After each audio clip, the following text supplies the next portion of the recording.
at lahat po kayo na libreng nakasakay on first class at business class dito sa travel ni Awel ay may special travel pass dahil kukumustahin po natin ang isang Pinay achiever. Actually, young Filipino achiever sa United Kingdom. Nakaka-proud bilang Pinoy na makilala ang isang estudyante na kauna-unahang Pinay na kilalanin sa isang music school, graduate with honors at marami pang achievement. Kaya eto na po, siya na po ang pagkwentuhin natin live via Zoom from United Kingdom, Regina Co. Regina, welcome aboard!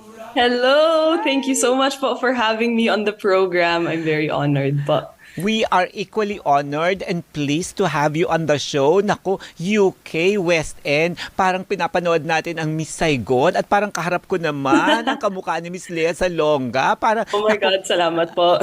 at saka, syempre, music ang pag-uusapan natin dito. Ikaw ay estudyante. Ikwento mo nga sa amin ng mabilisan, Regina. Paano ka napunta dyan sa United Kingdom muna? Sige po. So, I did my undergrad here sa London. So, I moved nung September 2021. So, I've been living here na for more than 2 years na. And then, I'm now doing my master's po at the London Academy of Music and Dramatic Art, otherwise known as LAMDA, for their first master's in musical theater.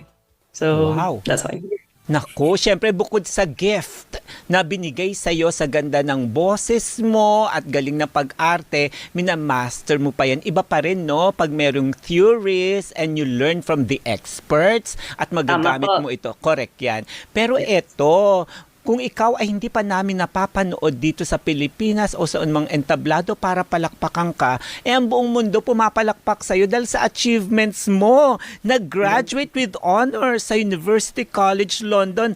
Top 8 university pa lang naman ito sa buong mundo. Tapos nag-star ka pa dyan sa mga musical plays at nakapag-direct ka pa ng UCL's Tick Tick Boom. Naku, napaka-famous nito at nakatanggap ka pa ng mga recognition and awards sa school at napasa mo pa yung tough audition sa London Academy of Music and Dramatic Arts. Plus, naku, meron kang papaparating na show. Sige, paano mo na-achieve itong lahat ng ito? 2 years ka lang dyan pa lang sa UK, di ba? Yes po. Now that you've said everything po within that 1 minute, parang oh my God, I think I have done a lot po. And I really give it all to God. I think if it wasn't for Him po, I would not have powered through this much so soon. But I really think that I just really love this art form. I love theater so much.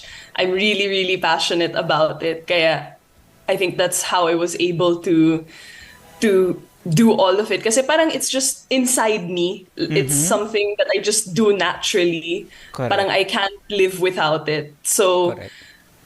ayun, that's how it happened. That's how I managed to do all of this within 2 years. And the audition process po was hard. Okay. It was not easy. Well, since nasabi mo na yan, eto syempre, nag-rundown lang ako kanina kahit ako kasi na-overwhelmed sa achievements mo kasi I'm a parent myself and it's every parent's dream na makita nila ang aming mga anak to spread your wings and fly higher. At ikaw, you continue to shine dyan sa UK. Ang hirap i-prove yung sarili natin sa international arena. Pero ikaw, Regina, international arena, but ikaw, Regina, ay nag-shine dyan.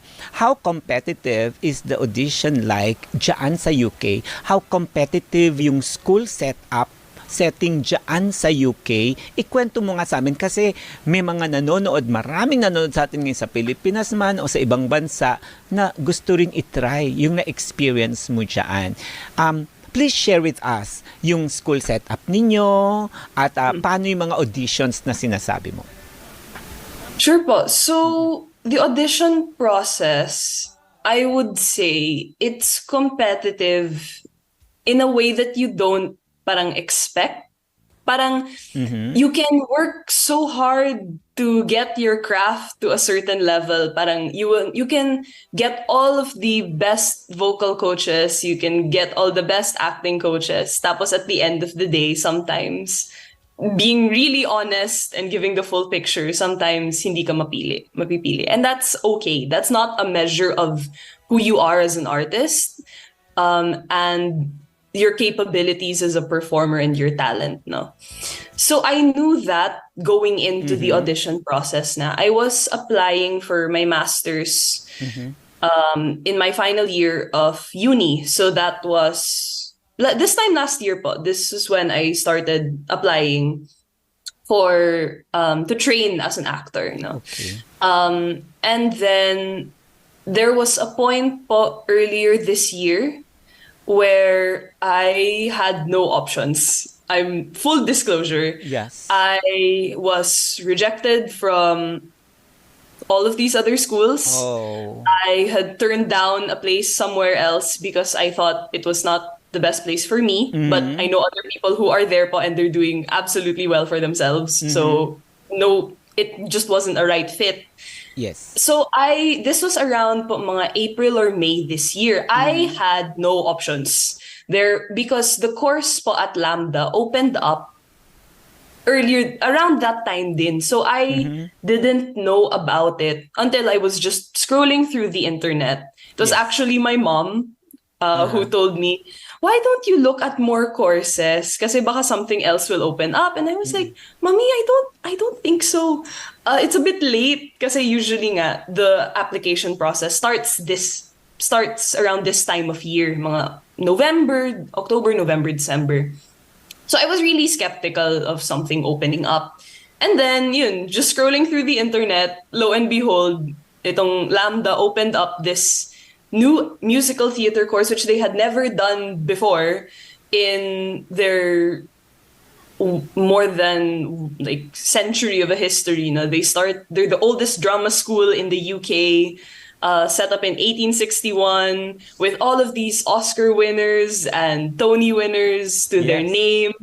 So they have this reputation as really one of the leading acting schools here in the UK and in the world. Yes. So for them to come up with a musical theater course, parang it was so unexpected. And when I was reading through the course sa website nila, I was like, wow, this is everything na I was personally looking for. Kasi different artists and different actors will want different things sa training nila. Some people want to say na, oh, I really want to do more film. Or some people will go, I want to write my own show.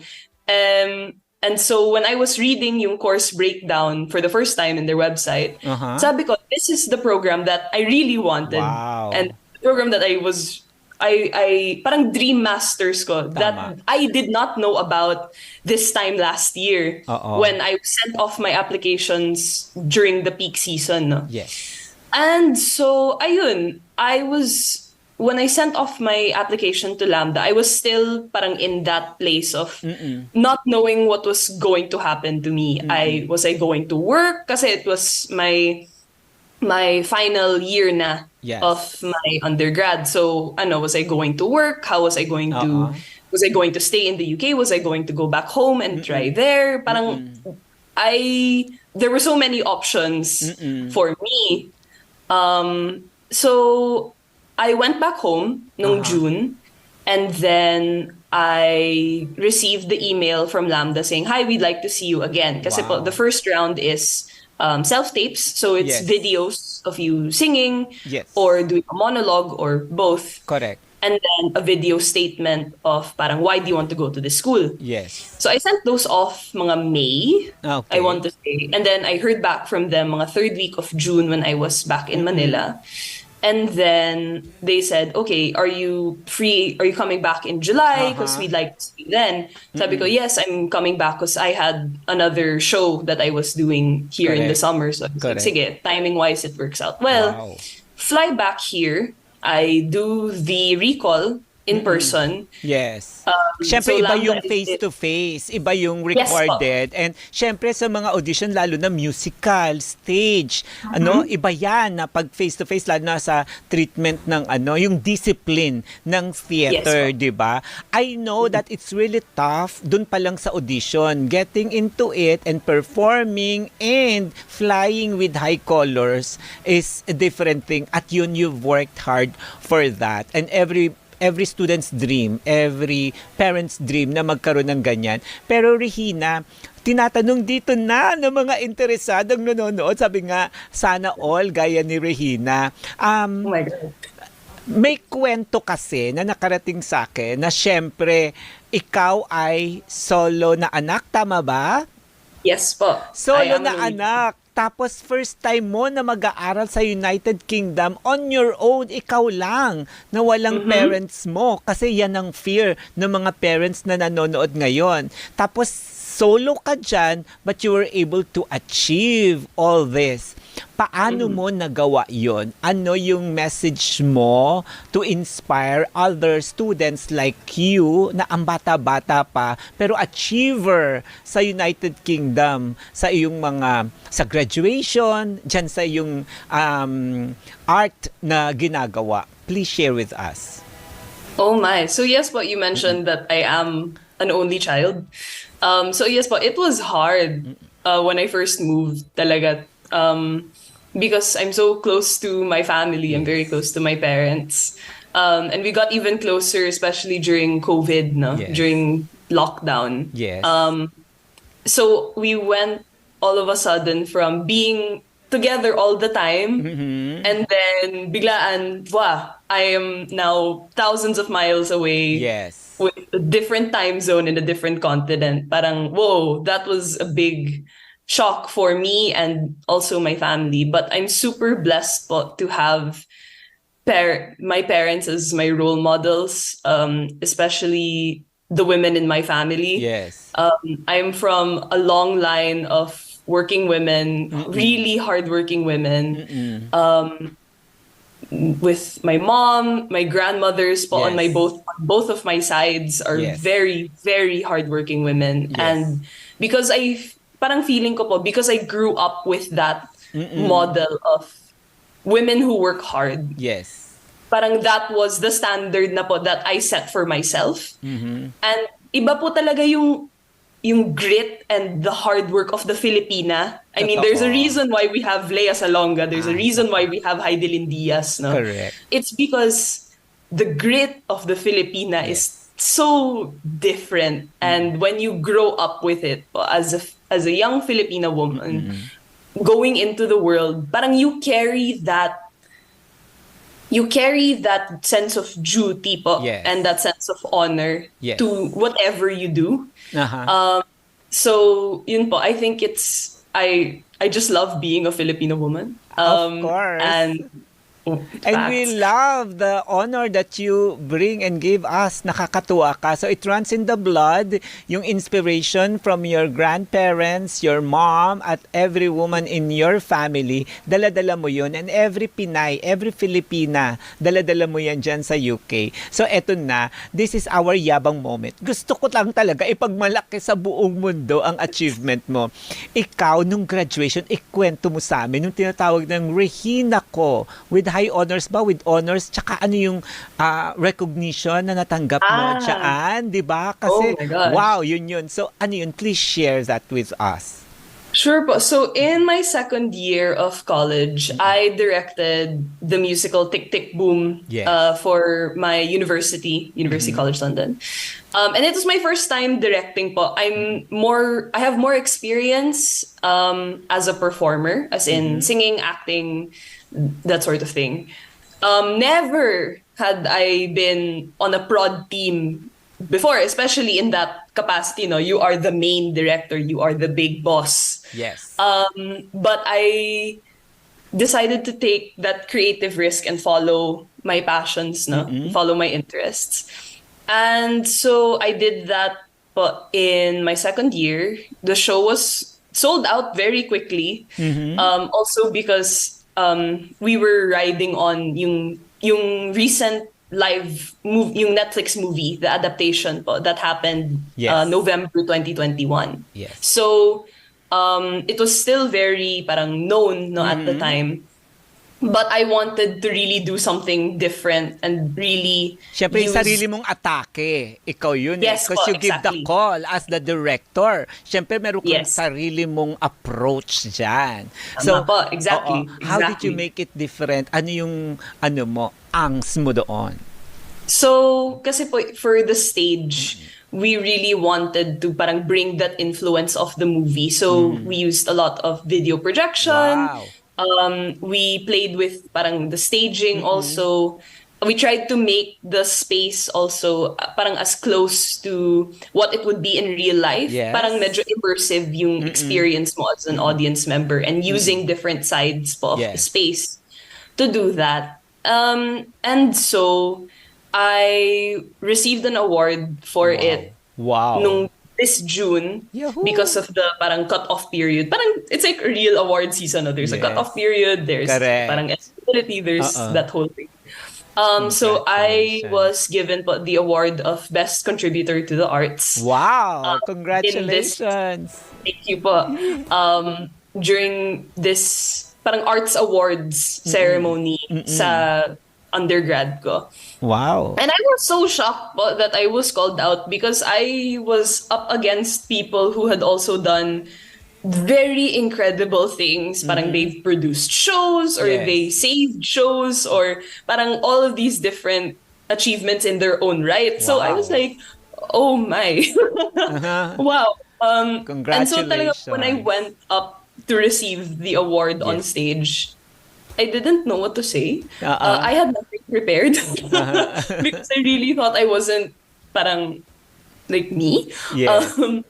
But honestly po, I think the reason why that award po was given was because of the team that I had. Yes. I was super blessed po to have an incredible team with me. Very The nice. leading prod team, cast, and band. It was so smooth.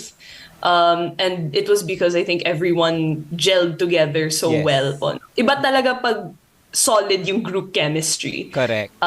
And with that, it really taught me a lot about parang what it's like to be on the other side of the table. Kasi as a performer throughout most of my life, parang I was like, okay, this is how I know things. Like, I know this is how things go. Yes. And then, when I became a director, that's when I saw, there's a whole other perspective na I did not know about before going into this, na I take with me now as I'm in my master's po. Yes. While I'm training to be a performer, I also have that parang knowledge that parang a wider perspective po Tama. of what's happening. Kasi po, I'm sure also as you know, there are so Yes. many moving parts to doing any show Yes. that once you are in the director's seat, parang conductor po ng orchestra, once you see everything Yes. parang moving together, iba talaga yung perspective mo, and then you go back into sitting on the chair Totoo. and you're like, oh,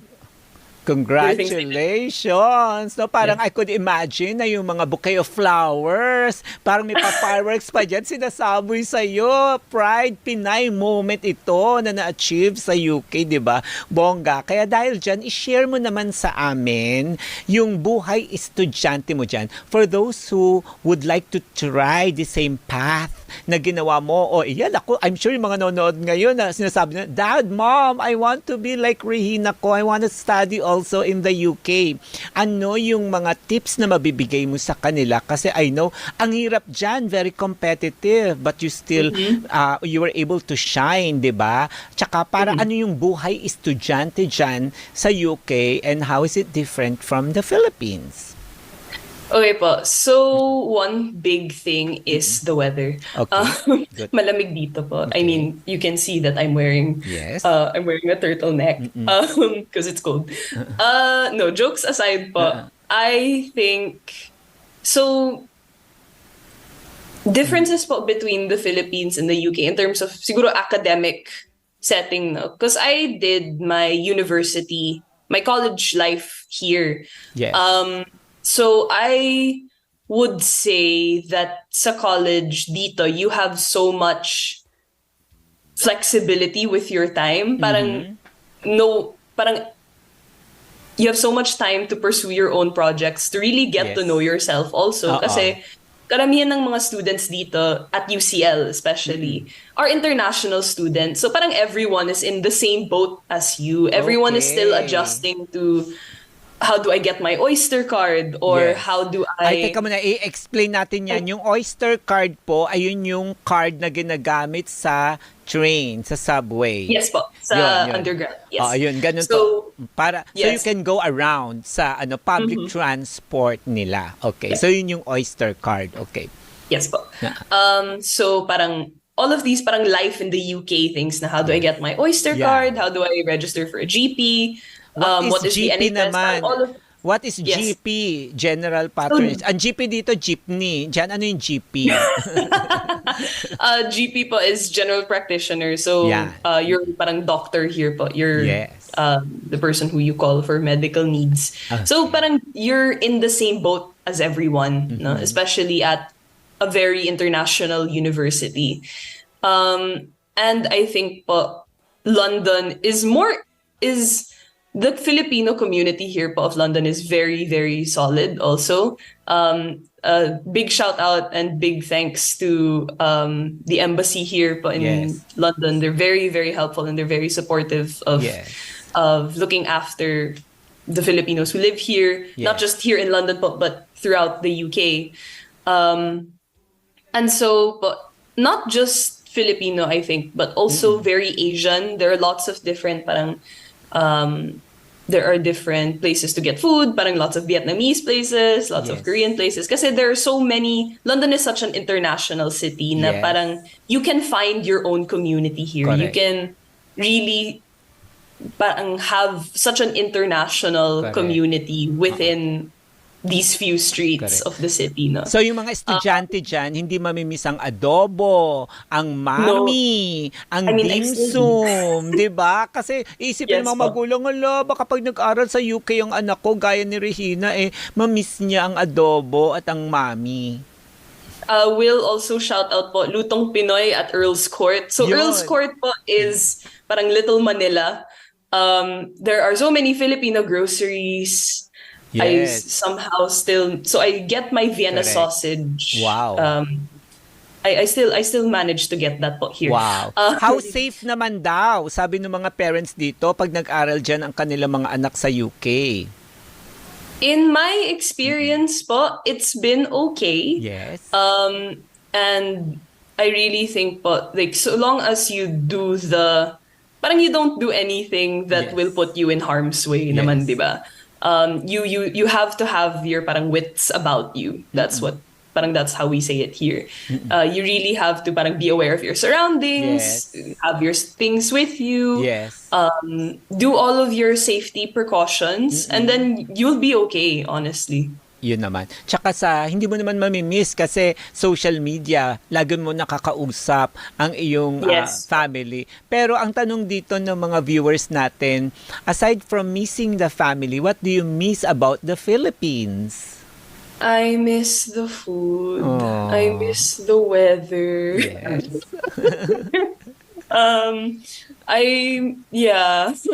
Christmas. I miss- How will you celebrate Christmas? Malapit na po. I am coming back home for Christmas. Oo. So, You don't I want to never celebrate miss- Christmas there. You will not miss Christmas. Philippine Christmas here. I will not miss a Philippine Christmas po. Correct. Also, because Christmas here is very cold. It's peak of winter. Oh. I would like to wear my sando and my shorts. Wow. So Instead eto na. of this. Siyempre being a Pinay achiever in UK, nasa stage West End, di ba? Sino na yung mga Filipino artists na nakasama mo or napanood mo or nakita mo at sino naman yung mga big names sa theater or sa stage ang nakatrabaho mo, although student ka pa lang, student achiever ka pa lang, pero hello, award-winning director na kagad ng Tik Tik Boom.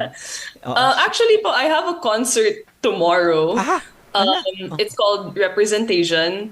So it's a night po for Asian performers here in the UK or here in London, and we are working with people who are currently on the West End right now doing I think one of them is in Matilda, the other one just finished, I think lang, in Mamma Mia. Other people who are training right now, like me, or parang fresh grad from other drama schools na, and other people who've been in the industry for a while doing all sorts of incredible things. Wow. In terms of people who I look up to here now, Kuya Joaquin Pedro Valdez, he's doing incredible things. He's doing Wow. absolutely amazing. He just finished doing Death Note, the musical, and now he's doing Sondheim's Pacific Overtures, like, which is, I think, opening po later this month. Wow. And he's been such a supportive kuya throughout my journey. We've kept in touch, and I've seen him in his other projects, and he's an incredible performer, and I really, really admire him and look up to him. The Asian theater community here is also very solid. We love to support each other. It's a very well-connected circle of people. Because I also have some alumni from UCL who also went into the industry. So I've also kept in touch with them. And again, they're doing very well for themselves. And they're people who I look up to. I saw Miss Joanna Ampil do Miss Saigon over the summer here in Sheffield. And that was a performance that will last with me for a very long time. Great impact indeed sa iyo. No. The impact on me Yes. po, I was like, wow, I didn't realize that this role, kasi her role was originally done by a man po in the original productions. Wow. So what they did sa Sheffield is they recast it as a woman, and it's the one and only Miss Joanna Ampil, Of course. who is in that role. So when I saw her do that, parang it really shifted so much of my perspectives and gave me so much more wisdom into what the future looks like for Asian performers, for Yes. Filipina performers, na Yes. if you can go back to do a different role in the same show that you were, but just have a completely different spin on it, parang wow, the creative ideas and opportunities are really endless with that one. Yes. So, Since ayun. nabanggit mo na si Joanna Ampil, how about Rachel Ango? Of course, po. Of course. And I'm so sad that, okay, one of the things that I also miss about the Philippines is the theater scene Hamilton. back home. Hamilton is here. Hamilton, the Yes. last 5 years. Tick, tick, boom, also Yes. at home. Direct Robbie Guevara. I was like, Yes. what is parang, wow, I'm not at home, but there are so many shows happening. And I Correct. also saw Rachel, but when I was much younger, when she did the role here in Wow. the UK. I think I was 16 when I saw her in Hamilton here in London, because I was wala lang, just visiting. Correct. And so I was like, wow, a Phil Chai like me can Yes. do that. Yes. Diba? That's crazy. And to lead that show, to be the original West End, the original London cast, Correct. that is a dream po. And Yes. that's, wow. Sana all. And speaking of now- dream, Regina, syempre, so much achievement ang natamo mo dyan sa UK. Sa graduation pa lang, sa mga awards, ngayon nagma-masters ka pa sa theater at sa music. Ano naman ang dream pa? What comes next? Ano ang plano ni Regina? Dadalin mo ba yan? Ibabalik mo ba yan dito sa Pilipinas? Lalo't buhay na ang teatro at musika sa Pilipinas. Paano mo gagamitin ang iyong mga napag-aralan dyan sa UK at ano pang ibang dreams mo? I am not closing my doors, but I would love to come back home and do a role or to direct something. Universe, baka naman. But also, I'm here now in London. You have the National Theatre, you have Shakespeare's Globe on top of the West End, and all of these prolific theatres around London also, that I would also just love to soak up everything. I want to do everything. Yes. I'm not really closing my doors to anything. Siguro in terms of like ultimate dream talaga no is Yes. siguro to be in a Sondheim show or to be in a Shakespeare show at the National Theatre. I'm putting that out there as a manifestation. Like, minamanifest ko na. That I will get there at some point. But I'm also very open to parang not just theater, but also going into film, going into Wow. TV, Mhm. or maybe even radio or Yes. audio. Parang I'm not closing my doors but to anything. Correct. So And wherever God takes me, wherever the future, wherever my work takes me, yes. I'm ready for the ride. Correct. Honestly. With a colorful background and achievements and litany of awards that you have, naku, ang daming opportunities naghihintay dito sa Pilipinas. Or if you want to shine abroad at dali mo pa rin, at wagayway mo ang bandila ng Pilipinas, go! Course. Especially ang iyong family. Kaya itong special segment natin na Travel Pass has been so enriching. Hihingian ka namin ng isang travel tip para doon sa isang segment natin na Tripid Tips. Paano magbigay ka ng isang Tripid Tips kung paano ang isang estudyante abroad gaya sa UK matitipid ang kanyang allowance pero will still end up as an achiever like you. Para sa ating Mahilig mag-travel pero tagtipid? Kinig na at matuto sa Tripid Tips! Tripid Tips! Ayan, for our very special segment, Tripid Tips, manggagaling sa isang Pinay achiever sa UK, paano magtitipid ang isang estudyanteng nagtatravel o nag-aaral abroad. Regina, can we hear it from you? So po, as a student, you have loads of student discounts here in the UK. You can go to a shop, parang you can buy your groceries and ask, do you have a student discount? More often than not, they will use all of the club cards, parang loyalty cards po of groceries or restaurants. There are loads of that here in the UK and you get points and discounts when it comes to it. Parang there are special prices po for card holders. That's my biggest tip. Always ask for a student discount. Even in places na you might think, baka walang student discount dito because baka they will. And you could save money there. So, Very good! Ang gandang Tripid Tips na yun. And that brought me back when I was still a student. Totoo nga yan. Kasi yung age dyan sa Europe extends yata up to 26 or 30 yung estudyante. When I presented myself as a student, kahit masteral, we still get discounts. So Yes. yun, magandang Tripid Tips yun. Baka sa mga bumabiyahing estudyante, present yourself as a student, yung ID ninyo, and baka makakuha nga ng discount. Naku, thank you very much, Regina Co, ang ating Pinay Achiever sa UK. Message mo sa iyong families here in the Philippines at sa mga supporters mo, and we wish you all the best. Fly higher, Regina. Thank you so much po for having me. And yes, hello sa mga nanonood back home. I miss you guys so much. And can't wait to see you soon. Sige. Yes, I can't wait to see you on stage dyan man sa West End or sa Broadway, or yun nga kung ma-share mo dito sa Philippines ang iyong napag-aralan, di ba? Ikaw naman ang magturo sa teatro at musika dito sa Pilipinas. We need you, Regina Co. Thank you. Congratulations, Regina. Thank you so much for po. the time. Thank God you. bless and break a leg, as we always say. Salamat po. Thank you.